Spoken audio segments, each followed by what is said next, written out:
राष्ट्रवादी काँग्रेस शरदचंद्र पवार पक्षाच्या तिकिटावर मोहोळ मतदारसंघातून अवघ्या 15 दिवसात आमदार झालेले राजू खरे यांनी पुण्यातील पक्षाच्या वर्धापन दिनाला दांडी मारली। राष्ट्रवादीसह महाविकास आघाडीतील नेत्यांनी ज्यांच्यासाठी प्रतिष्ठा पणाला लावून माजी आमदार रमेश कदम यांच्या मुलीचे तिकीट कापून खरे यांना तिकीट आणले होते, तेच खरे निवडून आल्यापासून मी नावाला तुतारीवाला असे सांगत फिरत आहेत।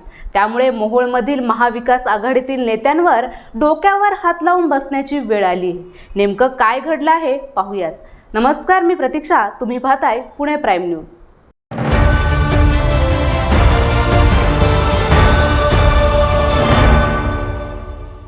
राष्ट्रवादी काँग्रेस शरदचंद्र पवार पक्षाचा 26वा वर्धापन दिन पुण्यातील बालगंधर्व रंगमंदिरात मोठ्या उत्सवात साजरा करण्यात आला होता।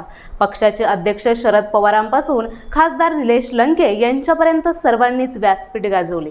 राज्यभरातील आमदार, खासदार, नेते मंडळी, पदाधिकारी आणि कार्यकर्ते मोठ्या संख्येने पुण्यात आले होते। मोठ्या दिमागात वर्धापन दिन हा साजरा करण्यात आला होता।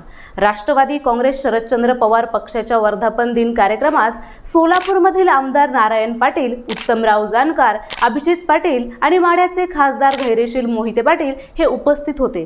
मात्र मोहोळचे पक्षाचे आमदार राजू खरे हे वर्धापन दिन कार्यक्रमाला अनुपस्थित होते। त्यांची ही गैरहजेरी ही प्रकर्षाने जाणवली। आमदार राजू खरे हे वर्धापन दिन कार्यक्रमाला गैरहजर होते। राष्ट्रवादी काँग्रेस शरद पवार पक्षातीलच राज्यातील अनेक पदाधिकारी देखील कार्यक्रमाला उपस्थित नव्हते असं सांगून खरे यांनी अनुपस्थितीला दुजोरा दिला। त्यामुळे त्यांचे अनुपस्थित राहण्याचे कारण हे समजू शकले नाही। राजू खरे हे मूळचे शिवसेनेचे आहेत। विधानसभा निवडणुकीपर्यंत ते शिवसेनेसोबत होते। मोहोळ विधानसभा मतदारसंघातून त्यांना महायुतीकडून उमेदवारीची अपेक्षा होती। मात्र महायुतीकडून राष्ट्रवादी काँग्रेसचे तत्कालीन आमदार यशवंत माने यांना तिकीट दिल्याने खरे यांना पुन्हा दुसरा पर्याय शोधावा लागला। त्याच दरम्यान शरद पवारांच्या पक्षाकडून माजी आमदार रमेश कदम यांच्या मुलीला तिकीट जाहीर झाले होते।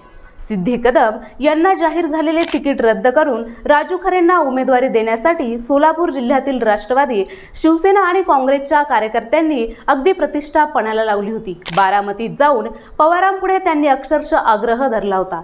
त्यानंतर पवारांनी सिद्धी कदम यांचे तिकीट रद्द करून राजू खरेंना उमेदवारी दिली होती। मात्र निवडून येताच अवघ्या काही दिवसातच खरेंनी पक्षाला झटके देण्यास सुरुवात केली होती। निवडून आल्यानंतर पंढरपूरमधील सत्कार समारंभात राजू खरे यांनी हा तुतारीवाला नुसता नावालाच आहे, राज्यातील सत्ता सुद्धा आपलीच आहे, ती सत्ता माझ्या माणसासाठी निश्चितपणे येणार आहे असे विधान केले होते। तसेच पालकमंत्री जयकुमार गोरे यांच्या अध्यक्षतेखाली झालेल्या जिल्हा नियोजन समितीच्या पहिल्याच बैठकीत खरे यांनी मला चुकून तुतारी हाती घ्यावी लागली, मी 30 वर्ष तुमच्या सोबत होतो असे गोरेंना उद्देशून म्हटले होते। त्याच वेळी धाराशिवचे शिवसेनेचे खासदार ओमराजे निंबाळकर यांनी समोर पत्रकार आहेत अशी आठवणही करून दिली होती। मात्र खरे यांनी त्यालाही न जुमानता आपल्या विधानावर ठाम राहत समोर पत्रकार असले तरी असू द्या असे सर्वांसमोर म्हटले होते।